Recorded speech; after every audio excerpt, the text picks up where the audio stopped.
Selamat hari Minggu untuk Bapak Ibu Saudara-saudara sekalian.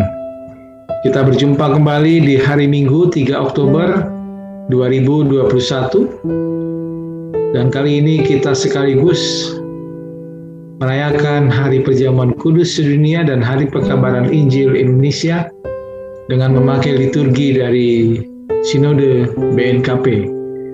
Sebelum kita merenungkan firman Tuhan, renungan minggu, kita bersatu dalam doa. Kami bersyukur dan berterima kasih ya Tuhan, di hari minggu ini kami datang kepadamu karena kami mau belajar terus bagaimana Tuhan memelihara hidup kami dan bagaimana Tuhan melatih kami menjadi pengikut Tuhan yang setia. Bimbing kami dengan kuasa Roh Kudus-Mu, dalam nama Yesus kami bersyukur dan berdoa. Amin.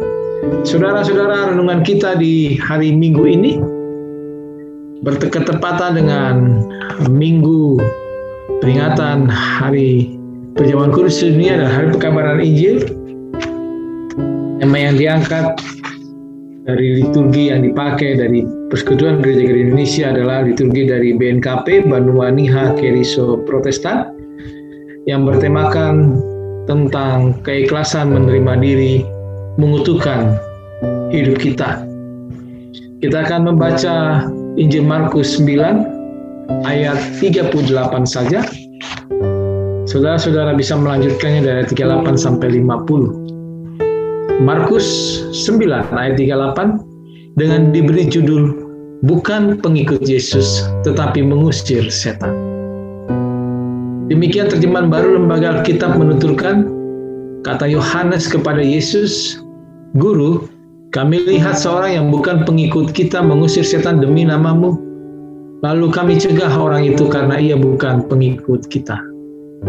Saya ulangi Markus 9 ayat 38. Kata Yohanes kepada Yesus, "Guru, kami lihat seorang yang bukan pengikut kita mengusir setan demi nama-Mu. Lalu kami cegah orang itu karena ia bukan pengikut kita."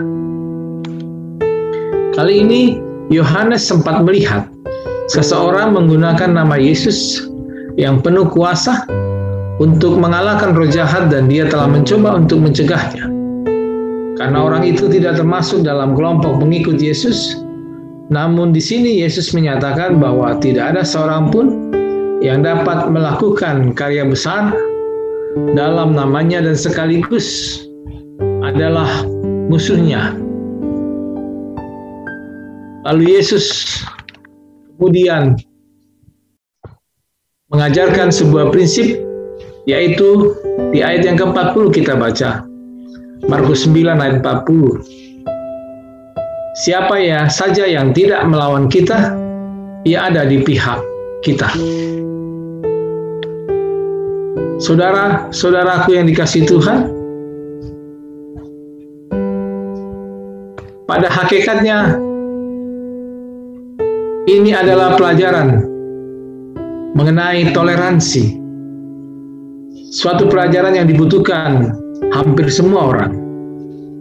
Umat Kristiani dituntut untuk senantiasa menunjukkan sikap toleran yang terbuka dan toleran terhadap sesama, bukan terbatas pada mereka yang seiman saja.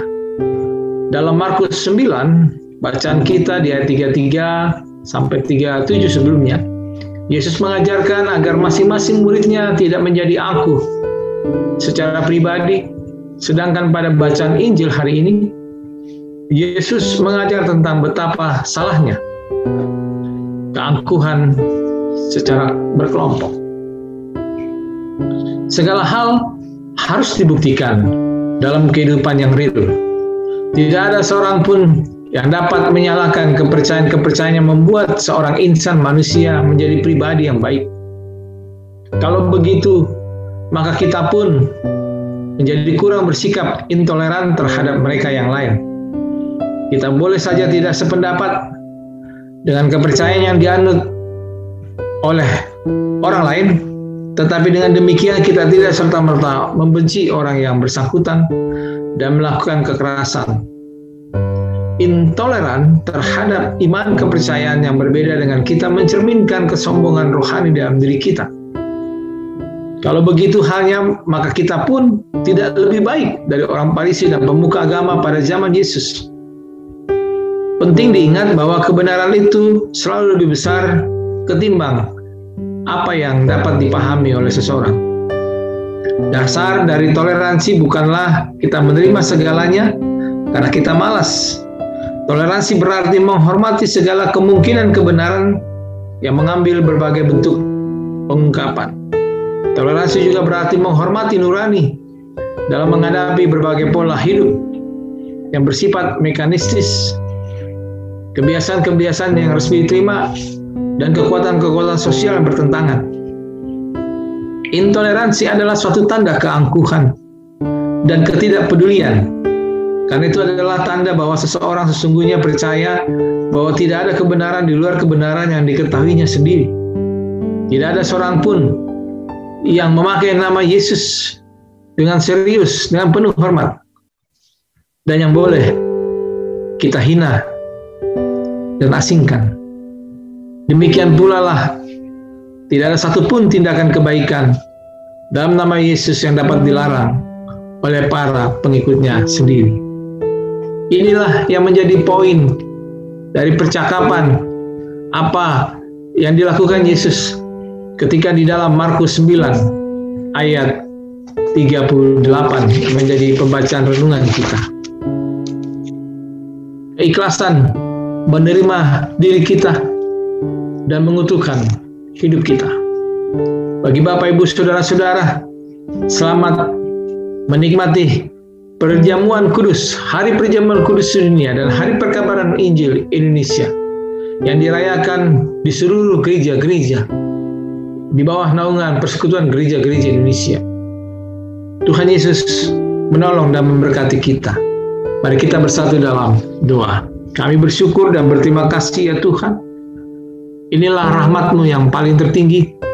Bagaimana Engkau sendiri berjumpa dengan orang yang memakai nama Tuhan, oleh karena mereka pun ada di pihak kita.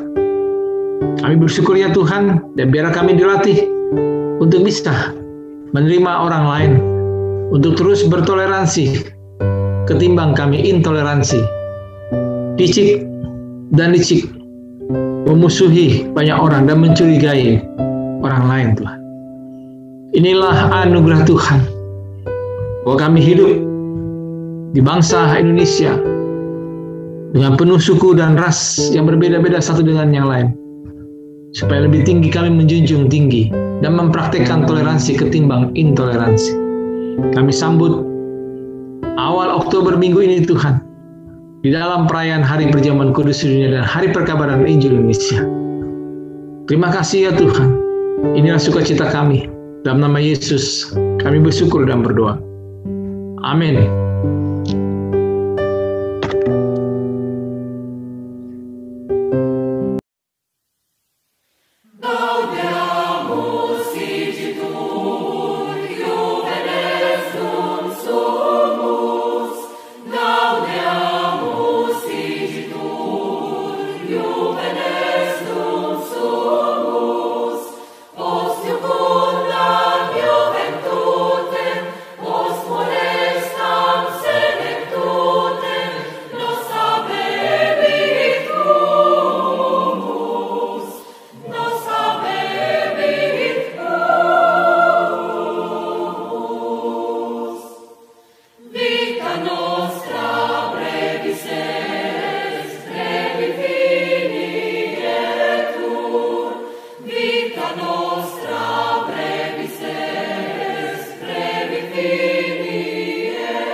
Viva Tata!